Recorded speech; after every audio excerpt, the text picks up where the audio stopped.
کر دو یار کیسے کوئی نہ کر دو.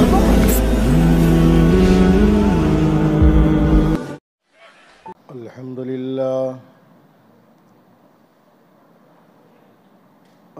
لله نحمده ونستعينه ونستغفره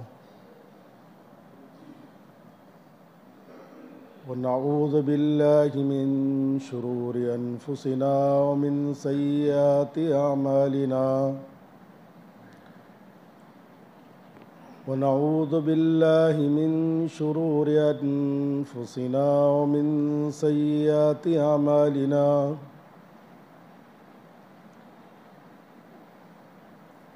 ونشهد أن لا إله إلا الله وأشهد أن محمدًا عبده ورسوله أما بعد فأعوذ بالله من الشيطان الرجيم بسم الله الرحمن الرحيم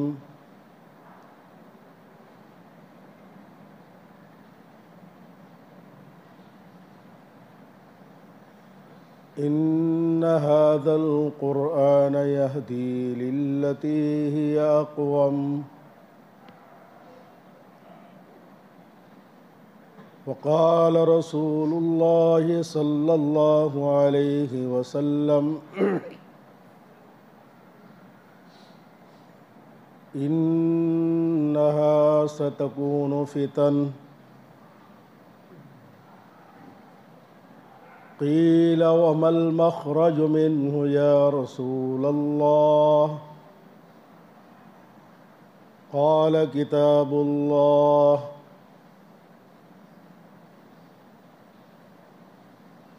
فيه نبأ من كان قبلكم وخبر ما بعدكم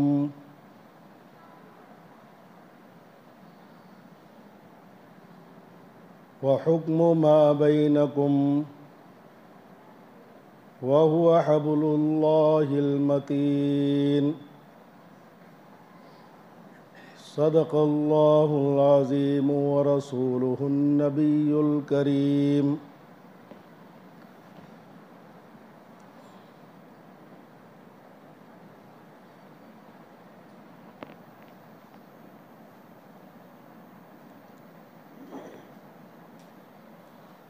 قابل احترام بزرگوں اور دوستوں،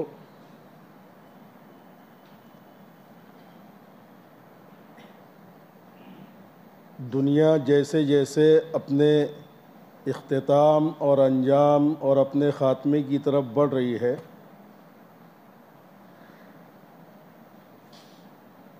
ویسے ویسے فتنے کثرت سے روئے زمین پر رونما ہو رہے ہیں.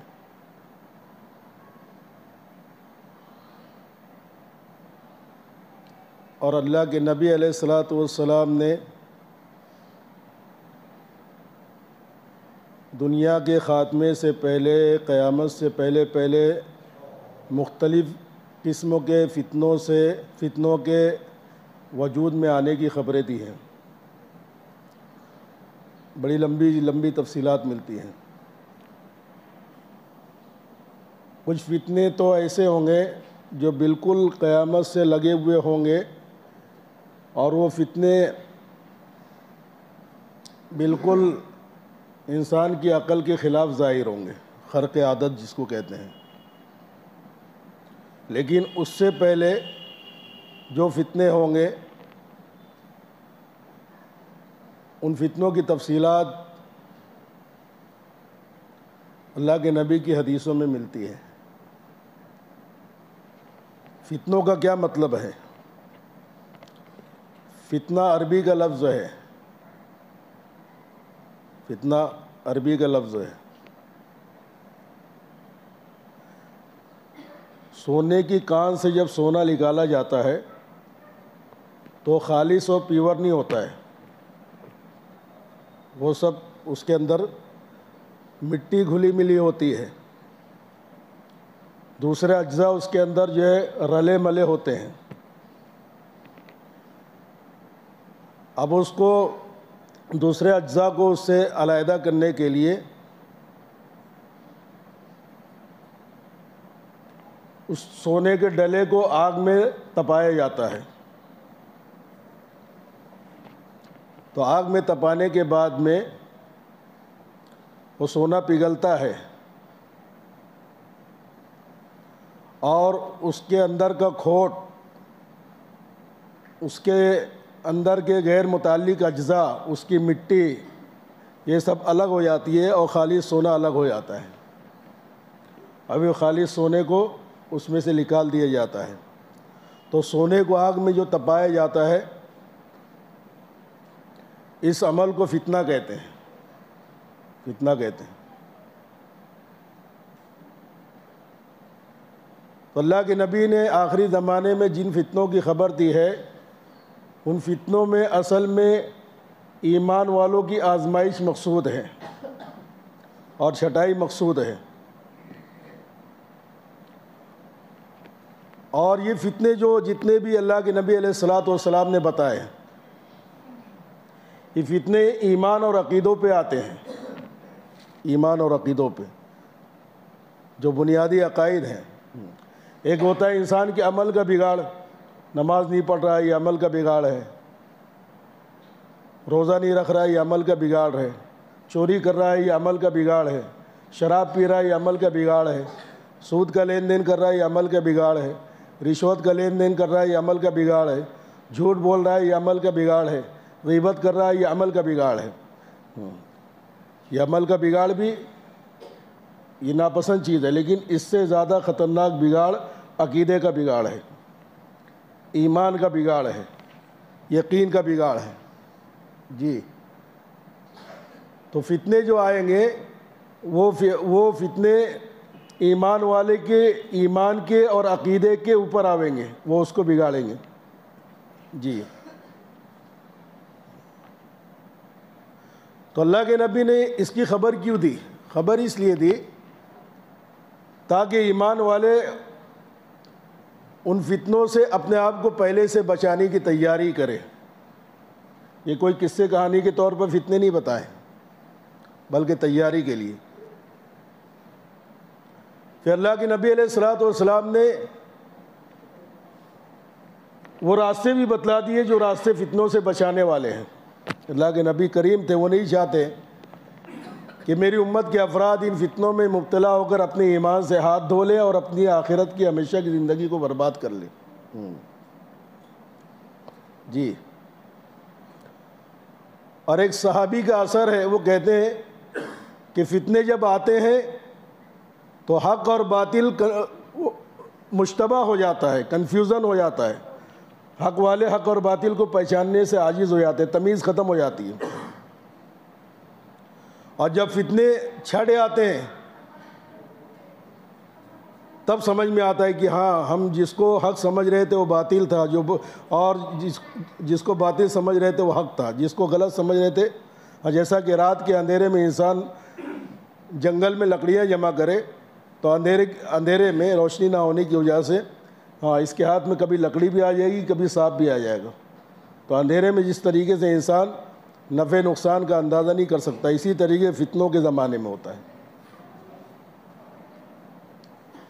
ہم لوگ سردیوں کے زمانے میں سفر کرتے ہیں گاڑیوں میں، گھاٹ کے اوپر جب گاڑی چلتی ہے تو کوہر آ جاتی ہے. کوہر تو کوہر کے اندر راستہ اور گھڑا معلوم نہیں پڑتا ہے، بہت سنبھال کے ڈرائیونگ کرنی پڑتی ہے. اس کے لیے وہ ایکسٹرا لائٹ لگاتے ہیں، وہ پیلا لائٹ ہوتا ہے گاڑیوں کے اندر. جی. تو اس طریقے سے جب فتنوں کا زمانہ ہوتا ہے، فتنوں کا کوہر چھایا ہوا ہوتا ہے، اس میں راستے میں اور گھڑے میں فرق نہیں سمجھ میں آتا ہے. گھڑا ہے، آگے کی راستہ ہے. جی. تو میں نے جو حدیث آپ حضرات کے سامنے تلاوت کی ہے، اس میں اللہ کے نبی علیہ الصلوۃ والسلام نے اجمالاً فتنوں کی خبر دی ہے. مختلف حدیثوں میں مختلف فتنے ہیں، لیکن سارے فتنوں میں ایک بات قدر مشترک ہے کہ وہ فتنے ایمان اور عقیدے پہ آتے ہیں. دیکھو، عمل کا جو بگاڑ ہوتا ہے، انسان جو عملی بگاڑ کے اندر مبتلا ہوتا ہے، اس کی معافی ہو سکتی ہے. اللہ پاک اس کو معاف کر دیتا ہے. انسان چوری کرتا ہے، ڈاکہ ڈالتا ہے، جھوٹ بولتا ہے، یہ ایسے گناہ ہے کہ اگر اللہ پاک کی رحمت جوش میں آئے گی کل قیامت میں کہہ دے گا جا بندے معاف۔ لیکن اگر عقیدہ بگڑ کے گیا تو عقیدے میں 1% بھی اللہ پاک کے یہاں پر کمپرمائز نہیں ہے۔ عقیدے کے بگاڑ کے 1 ذرے کے ساتھ بھی انسان جنت میں نہیں جا سکتا۔ جی، اس لیے اس کی سنگینی کو سمجھنا ہے۔ فتنے یہ عمل پر نہیں آتے ہیں، فتنے عقیدے پر آتے ہیں۔ تو میں نے شروع میں اللہ کے نبی علیہ الصلوۃ والسلام کی حدیث جو پیش کی، اللہ کے نبی نے فرمایا انہا ستکون فتن۔ جی لوگوں سن لو، بڑے بڑے فتنے آئیں گے، فتن عظیمہ، بڑے بڑے فتنے آئیں گے۔ جی بڑے بڑے فتنے آئیں گے۔ اللہ کے نبی نے یہ حدیث ارشاد فرمائی تو حضرت علی رضی اللہ تعالیٰ نے آپ سے پوچھا، اگر ہم ہوتے تو پوچھتے کہ وہ کون سا فتنہ ہے، وہ کب آئے گا اور کہاں آئے گا اور کیوں آئے گا؟ تو ہم لوگ جو ہے نا کب، کہاں اور کیوں میں ہیں، بس کب آئے گا، کہاں آئے گا، کیوں آئے گا۔ لیکن صحابہ بڑے ہوشیار تھے، کب آئے گا اس سے کیا لین دین، کیا ہوا، بولے زلزلہ آیا، جو فلانے علاقے میں زلزلہ آیا، زمین ہل گئی۔ تو ہم لوگ کیا بولتے ہیں، کتنے بجے آیا اور اس کا اسکیل کیا تھا، اس کی شدت کیا تھی۔ ہم یہ نہیں دیکھتے کہ اللہ کا عذاب ہے، ہم یہ نہیں دیکھتے کہ زلزلہ کی جو ہے جن اسباب کی وجہ سے آیا ہے ان اسباب سے بچنے، جو ہے ان اسباب کو جو ہے وہ ان اسباب سے بچیں، اور زلزلے سے، زلزلہ عذاب الہی ہے، ان اعمال کی وجہ سے زلزلے سے بچا جاتا ہے، وہ نہیں دیکھتے۔ کہاں آیا، کب آیا، کیوں آیا اور کیسا آیا، کتنی شدت کا، اس کی کیا اسکیل تھی، 4.2 تھا، 4.5 تھا۔ جی تو ہماری ذہنیت بن چکی ہے۔ صحابہ اکرام رضی اللہ تعالیٰ عنہم اجمعین نے یہ نہیں پوچھا اللہ کے نبی کون سا فتنہ کہاں سے آئے گا، کب آئے گا، یہ بھی نہیں پوچھا۔ حضرت علی نے پوچھا کہ وَمَا الْمَخْرَجُ مِنْهُ یا رسول اللہ۔ دیکھو جو بڑے بڑے حال ہوتے ہیں نا، بڑے بڑے حال، ہاں اس کے اندر جو ہے جہاں سے نکلنے کا راستہ ہوتا ہے وہاں ایگزٹ لکھا جاتا ہے، ایگزٹ، اس کو مخرج کہتے ہیں، مخرج، تاکہ کوئی حادثہ ہو تو لوگ پریشان ہو کر ادھر ادھر نہ گھسیں۔ ہاں اندھیرے میں کوئی پروگرام ہوتا ہے لیکن ہاں وہ لال کلر کی روشنی سے لکھا ہوا ہوتا ہے ایگزٹ، باہر نکلنے کا راستہ، اس کو مخرج کہتے ہیں، تاکہ کوئی حادثہ ہو تو فوراً لوگ دیکھ کر ادھر ہی گھسے، ادھر ادھر جو ہے پریشان نہ ہو اندھیرے میں۔ بڑے بڑے حال میں دیکھا ہوگا لکھا ہوا ہوتا ہے۔ تو حضرت علی نے پوچھا وَمَا الْمَخْرَجُ مِنْهُ یا رسول اللہ، کہ اس سے نکلنے کا راستہ کیا ہوگا، کیا ہوگا، کہاں ہوگا وہ فتنہ، کب ہوگا، یہ نہیں پوچھا، نکلنے کا راستہ کیا ہوگا، ہمیں تو نکلنا ہے اس سے۔ اللہ کے نبی نے فرمایا راستہ، اللہ کے نبی نے فرمایا کتاب اللہ، اللہ کی کتاب یعنی قرآن پاک، یہ فتنوں سے نکلنے کا راستہ ہے۔ جی کتاب اللہ۔ پھر آگے اللہ کے نبی نے فرمایا فیہ نبأ من کان قبلکم، اس میں پچھلوں کے بھی واقعات ہیں، قوم عاد کے واقعات، قوم سمود کے واقعات، قوم سبا کے واقعات، قوم نوح کے واقعات۔ اللہ کے نبی، اللہ پاک نے قرآن پاک میں سب بتا دیا کہ قوم نوح کیوں کر ناکام ہوئی، قوم سمود کیوں کر ناکام ہوئی، کیا بگاڑ آیا تھا، اور کن اسباب کی وجہ سے وہ اللہ کی پکڑ کا شکار ہوئی۔ فصب علیہم ربک صوت عذاب، فرعون پر اللہ پاک نے اپنے عذاب کا کوڑا نازل کیا، کیوں نازل کیا، سب بیان کیا ہے۔ تو اس کو پڑھتے رہو، اس کو سمجھتے رہو تو سمجھ میں آئے گا کہ اللہ کا غضب اور اللہ کا عذاب کن اسباب کی وجہ سے آتا ہے؟ تاکہ ان اسباب سے بچو۔ اللہ کی رضا کن اعمال میں رکھی ہوئی ہے؟ تاکہ ان اعمال کو اپنی زندگی میں لاؤ۔ تو فرمایا کہ پڑھو یہ واقعات، یہ دلچسپی کے لیے اور مزے لینے کے لیے، یہ قصے کہانی کے طور پر نہیں ہے، قرآن پاک کے اندر پچھلی قوموں کے واقعات ہیں۔ جی، اس میں پچھلی قوموں میں کیا بگاڑ آیا تھا، ان کے عقیدے میں کیا بگاڑ آیا، ان کے نظریات میں کیا بگاڑ آیا، ان کے عمل میں کیا بگاڑ آیا۔ تو پچھلی قوموں کی ہلاکت کے واقعات بیان کیے گئے ہیں، اور اسباب کے ساتھ، ان اعمال کے ساتھ، اور اس عقیدے کے اور نظریے کی بگاڑ کے ساتھ بتایا قوم نوح میں کیا بگاڑ، قوم نوح کے عقیدے میں کیا بگاڑ آیا تھا۔ ان کو اپنی اکثریت پر گھمنڈ تھا۔ قوم عاد، ان کو اپنے بدن کی طاقت پر گھمنڈ تھا، یہ بگاڑ تھا عقیدے کا۔ قوم شعیب کو زندگیوں کے اپنی تجارت اور اپنے بزنس سے زندگی کے بننے کا یہ عقیدہ تھا اللہ کے مقابلے میں۔ جی، تو سارے اسباب بیان کی، فیہ نبأ من کان قبلہم، کہ قرآن میں کیا ہے؟ پچھلوں کی ساری خبریں اللہ پاک نے دے دی ہیں جو تمہارے کام کیے ہیں، بیکار کی خبریں نہیں، جو تمہارے کام کیے، جو تمہارے لیے، تمہاری زندگی کے لیے مشعل راہ بن سکتی ہے، وہ خبریں جمع کی ہیں، ادھر ادھر کی نہیں، الف لیلہ کی داستان نہیں ہے قرآن میں، کام کی باتیں ہیں۔ اور کیا ہے؟ قیامت تک آنے والے تمہارے فیوچر کی خبریں اللہ پاک نے دے دی ہے۔ وَنَبَأُ مَا بَعْدَكُمْ، بعد کی خبریں بھی قرآن پاک کے اندر ہے۔ جی، تو پچھلی خبریں تو بالکل واضح انداز میں ہیں، پچھلوں کی خبریں زمانے ماضی کی، کھلے انداز میں، تفصیلی انداز میں، لیکن آئندہ کی خبریں اجمالی انداز میں ہے، بین السطور نظر آتی ہے، وہ سمجھ میں آ رہا ہے؟ اشاروں میں ہے، وہ کھلے الفاظ میں نہیں ہے۔ اللہ کے نبی نے ان کی تشریح کی ہے کھلے الفاظ میں، لیکن قرآن پاک کے الفاظ کے اشاروں میں وہ ساری خبریں چھپی ہوئی ہے جو قیامت تک پیش آنے والی ہے۔ جی، اسی لیے کہا نا کہ سورہ کہف کی تلاوت ہر جمعہ کو کرتے رہا کرو پابندی سے، یا کم از کم ابتدائی اور آخری آیتوں کی تلاوت کرتے رہا کرو۔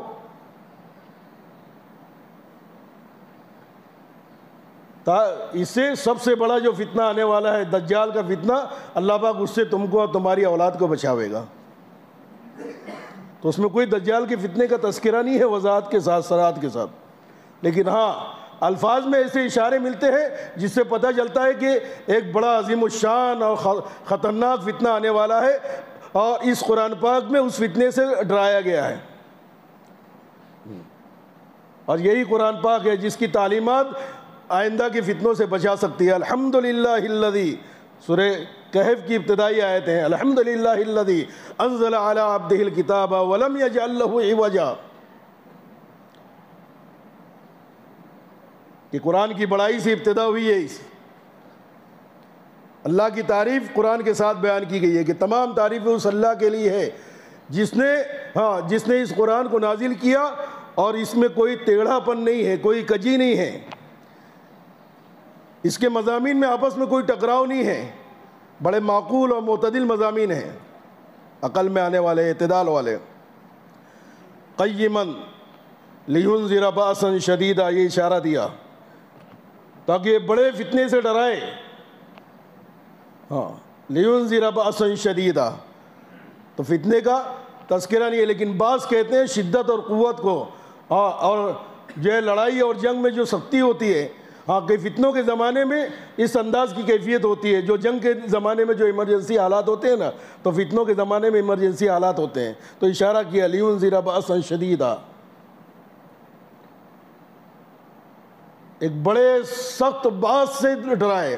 باس کا لفظ اسپیشل فتنے کے لیے نہیں ہے، لیکن فتنے کا مفہوم، فتنے کی کیفیت باس میں پائی جاتی ہے کہ شدید اور خطرناک اور تیز قسموں کے باس سے ڈرائے۔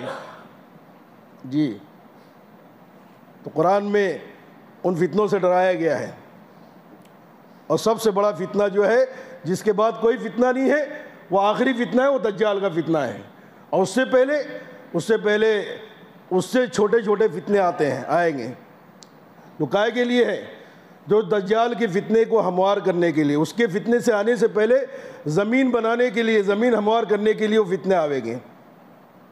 جی تو سورہ کہف میں بنیادوں کو بیان کیا گیا، وہ راستے، وہ بنیادیں جن کو اختیار کر کے انسان چھوٹے فتنوں سے بھی بچ سکتا ہے اور دجال اعظم کے فتنے سے بھی بچ سکتا ہے. ڈسکرپشن میں لنک ہے، اسی وہاں موقع سے پر میں نے دیکھ لو. بیانات کیے تھے، اس کے اندر کی بنیاد ہے. سورہ کہف میں دجال کے فتنے کا تذکرہ نہیں ہے، لیکن ان بنیادوں کا تذکرہ ہے جن بنیادوں کو زندگی میں لانے کے بعد اگر زندگی میں لے آئے انسان، اس کی تلاوت بھی کرے اور ان کی بنیادوں پر عمل بھی کرے. تو اگر اس کے زمانے میں دجال کا فتنہ آ جائے گا تو اللہ پاک اس کو اور اس کی اولاد کے ایمان کو اس فتنے سے بچا لیں گے. بڑا مشکل ہے وہ زمانہ. جی اللہ کے نبی نے فرمایا وَنَبَأُ مَا كَانَ بَعْدَكُمْ وَنَبَأُ مَا بَعْدَكُمْ، کہ فیوچر کی بھی خبریں قرآن پاک میں ہیں. جی یہ فرمایا کہ وَهُوَ حَبْلُ اللَّهِ الْمَتِينُ وَحُكْمُ مَا بَعْدَكُمْ وَحُكْمُ مَا بَيْنَكُمْ. تیسری بات بتائی کہ قرآن پاک میں تمہارے آپس کے معاملات کے بھی فیصلے رکھے ہوئے ہیں. جو تمہارے آپس میں معاملات بگڑتے ہیں، اس کے سارے فیصلے قرآن پاک کے اندر ہیں. جی فیصلے قرآن سے ہونا چاہیے. تمہارے آپس میں جو نزاع ہوتے ہیں، تمہارے جھگڑے، تمہارے اختلافات کا فیصلہ کیا ہے وہ بھی قرآن میں ملے گا. تو ان کو کہیں اور جانے کی ضرورت نہیں ہے تاک جھاک کرنے کی. جی قرآن میں فیصلے ہیں ہمارے سارے امور اور معاملات کے. جو بھی ہمارے درمیان میں اختلاف ہوتا ہے، نزاع ہوتا ہے، قرآن میں اس کے فیصلے ہیں. جی اسی لیے ایک روایت میں آتا ہے کہ جب تک تمہارے اچھے لوگ تمہارے حاکم بنتے رہیں گے ایک، اور جب تک تمہارے مالدار جب تک جو دولتیں تمہارے سخیوں کے ہاتھ میں رہے گی. جی اور جب تک تمہارے فیصلے اہل علم کے ہاتھ میں رہیں گے. چار چیزیں بتایا، چوتھی حدیث کی بات نکل رہی ہے ذہن. تو تب تک تمہارا زمین کی پیٹھ پر رہنا زمین کے پیٹ میں جانے سے بہتر ہوگا، نہیں تمہارا زندہ رہنا تمہارے مرنے سے بہتر ہوگا. اس لیے کہ تمہارے معاملات تمہارے علماء حل کر رہے ہیں قرآن کی روشنی میں. جی یہ فرمایا کہ جب تمہارے بیوقوف لوگ تمہارے حاکم بن جائیں گے، چائے بیچنے والے تمہارے حاکم بن جائیں گے، اور تمہاری دولتیں کنجوسوں کے ہاتھ میں آ جائے گی، بخیلوں کے ہاتھ میں آ جائے گی، مکھی چوس جو جمع کر کے رکھنا جانتے ہوں گے لیکن خرچ کرنا جانتے نہیں ہوں گے.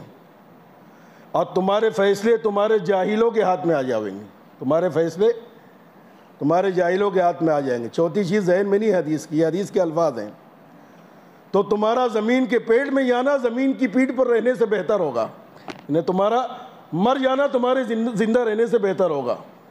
جی تو سارے فیصلے قرآن پاک کے اندر ہیں، سارے مسئلوں کا حل قرآن پاک کے اندر ہے. جی وَهُوَ حَبْلُ اللَّهِ الْمَتِينُ، اور یہی اللہ کی مضبوط رسی ہے، بڑی طاقتور رسی ہے. اس سے جڑ جاؤ، اس کو پکڑ لو، اس کو تھام لو تو سارے فتنوں سے محفوظ رہو گے. فتنوں سے محفوظ رہنے کا ایک راستہ ہے صراط مستقیم، اور اللہ پاک نے کہا ہے وَمَن يَعْتَصِم بِاللَّهِ فَقَدْ هُدِيَ إِلَىٰ صِرَاطٍ مُسْتَقِيمٍ. وَاعْتَصِمُوا بِحَبْلِ اللَّهِ، اللہ کی رسی کو تھام لو، اور جس نے اللہ کو تھام لیا اسے صراط مستقیم پر چلنا نصیب ہو گیا. فَقَدْ هُدِيَ إِلَىٰ صِرَاطٍ مُسْتَقِيمٍ. تو فرمایا کہ قرآن کیا ہے؟ یہ وہ اللہ کی رسی ہے جس سے فتنوں سے حفاظت ہوتی ہے.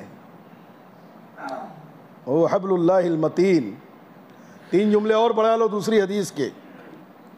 وَلَا تَنْقَضِي عَجَائِبُهُ، یہ قرآن ایسی کتاب ہے جس کے عجائبات کبھی ختم نہیں ہوتے ہیں.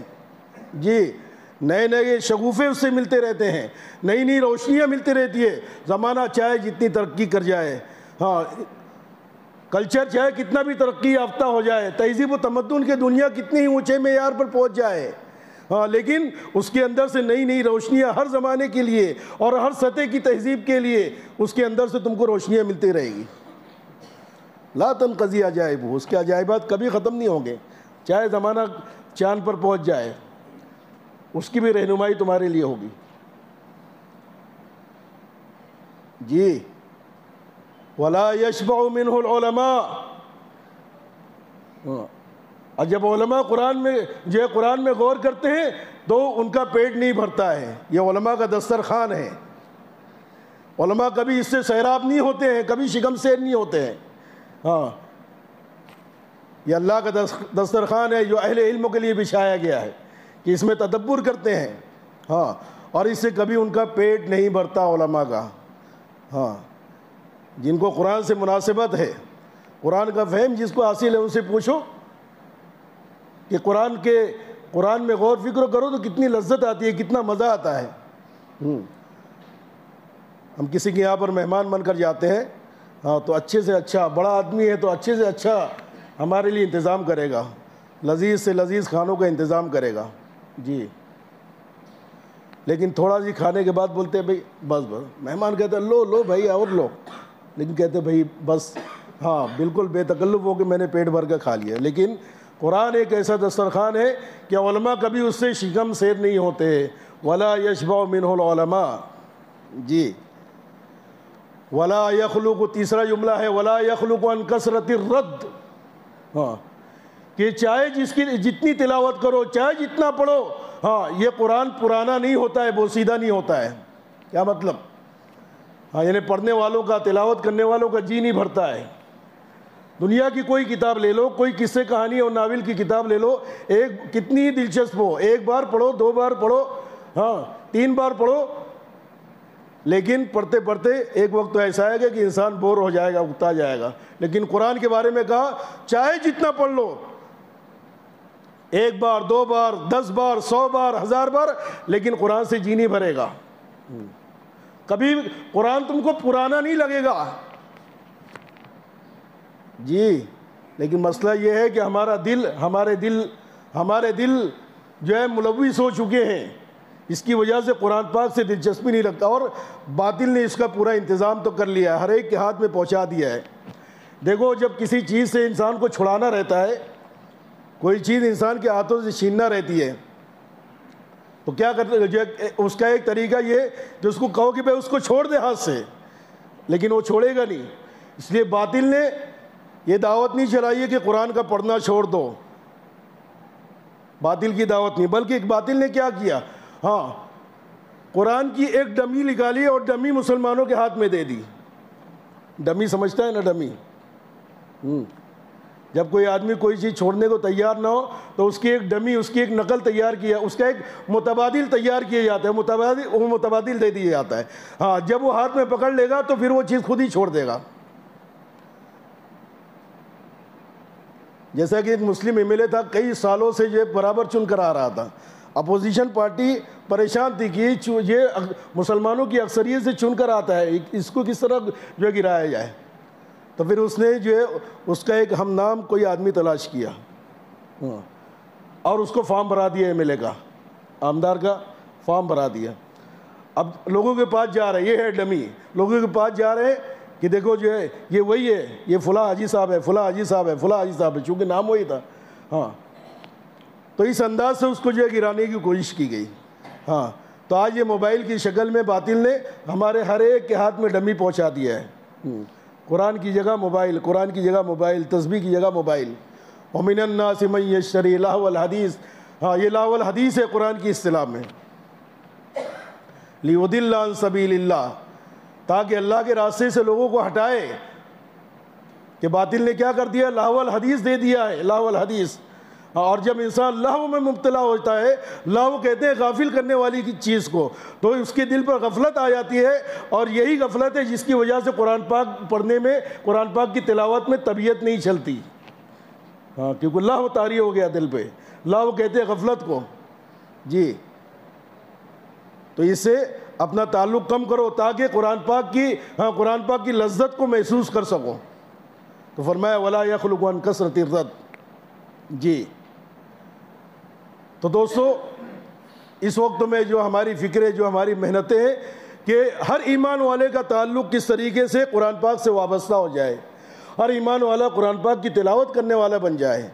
ہاں ہر ایمان والے کا بچہ یہ قرآن پاک کو سیکھنے والا بن جائے، ہاں یہ اپنے محلے کے مکتب سے یہ پابندی کے ساتھ جڑنے والا بن جاوے، جی قرآن پاک کے عمل سے تب یہ زندگی کیا ہو جائے، جڑ جاوے، قرآن پاک کی تعلیمات کو معلوم کر کے اس کو زندگی میں لانے والا بن جاوے۔ یہ فتنوں سے بچنے کا راستہ ہے۔ ہاں اسی لیے سب سے پہلے ہماری نسلوں کی کوشش کرنا ہے، ہماری آنے والی نسلیں کہ پورے محلے کا سروے کرنا ہے کہ 6 سال سے لے کر 11 سال کے بچے کتنے ہیں ہمارے مکانات میں، ہماری مسجد کے اطراف میں جتنے مکانات ہیں، تو 6 سے 11 سال کی عمر کے بچے، اس میں سے کتنے کسی مکتب میں جاتے ہیں اور کتنے نہیں جاتے ہیں، پھر جو نہیں جاتے ہیں ان کی فکر کرنا ہے، ان کے والدین کو ترغیب دینا ہے، جی اور پھر جو 11 سال سے زیادہ کی عمر کے ہیں پھر ان میں دیکھنا ہے کہ کتنے قرآن پڑھے ہوئے ہیں، کتنے قرآن نہیں پڑھے ہوئے ہیں، جتنے قرآن نہیں پڑھے ہوئے ہیں ان کے قرآن کی تعلیم کا فکر کرنا ہے، اس کا انتظام کرنا ہے۔ ہمارے جمعیت کے اکابر ابھی اس فکر کو لے کر چل رہے ہیں کہ کس طریقے سے ہماری نسلیں اور ہماری اصلیں، ہم اصل ہیں اور آنے والی اولاد ہماری نسل ہے، اصلیں اور نسلیں دونوں کس طریقے سے قرآن پاک سے وابستہ ہو جاویں، جی اور 3 چیزیں ایسی ہیں ہمارے اکابرین نے بڑے تجربے کے ساتھ ہمارے سامنے پیش کیے۔ ایک فضائل اعمال کی کتاب، یہ قرآن کا شوق پیدا کرنے والی، قرآن سے قریب کرنے والی اور قرآن تک پہنچنے کی سیڑھی ہے، اس کی تعلیم ہر گھر میں ہو۔ دوسرا نورانی قاعدہ، جو قرآن پاک کو صحیح پڑھنے کی سیڑھی ہے، نورانی قاعدہ یہ ہر مکتب کے اندر پڑھایا جائے، ہر چھوٹا بڑا اس کو پڑھے۔ اور تیسری چیز ہے دینی تعلیم کے 12 رسالے اور تعلیم الاسلام مفتی کفایت اللہ صاحب کا۔ برسوں پہلے ہمارے اکابرین جمعیت نے ہمارے مکاتب کے نظام کے لیے ایک نصاب مرتب کیا تھا، مولانا محمد میاں صاحب کا لکھا ہوا دینی تعلیم کا رسالہ، یہ بچوں کی ساری ضرورت کو پورا کرنے والا ہے، اور تعلیم الاسلام مفتی کفایت اللہ صاحب نے جس کو ترتیب دیا ہے، جس کے 4 حصے ہیں، یہ بڑوں کے لیے بھی ہے بچوں کے لیے بھی ہے۔ اس میں سارے بنیادی عقائد ہیں اور انسان کی زندگی میں پیش آنے والے ضروری مسائل ہیں، ہر شعبے کے مسائل اور ہر لائن کے عقائد کو اس میں جمع کر دیا گیا ہے۔ تو دوستو یہ 3 چیزیں ہیں، گھروں میں فضائل اعمال کی تعلیم ہو، بڑے لوگ تعلیم اسلام کو مطالعے میں رکھیں، اور مکاتب کے اندر دینی تعلیم کا رسالہ یا اس کی جگہ پر اور بھی دینیات کے نصاب مرتب کیے گئے، اگر وہ انہی دینی تعلیم کے رسالے سے لے کر لیے گئے ہیں تو پھر اس کا بھی فائدہ وہی ہوگا، لیکن ہمارے بڑوں کا لکھا ہوا جو ہوتا ہے وہ پرانا جتنا ہوتا ہے وہ بابرکت ہوتا ہے۔ تو ہمارے مکاتب کے اندر یہ نظام مضبوط ہو تاکہ ہمارا ہر طبقہ قرآن سے قریب ہو، قرآن سے جڑا رہے اور آنے والے فتنوں سے محفوظ رہے۔ اللہ پاک ہم سب کو صحیح عمل کی توفیق عطا فرمائے۔ وآخر دعوانا ان الحمدللہ رب العالمین۔ سنتیں ادا کریں، کر دو یار، کیسے تھوڑی نہ کر دو، کر دو۔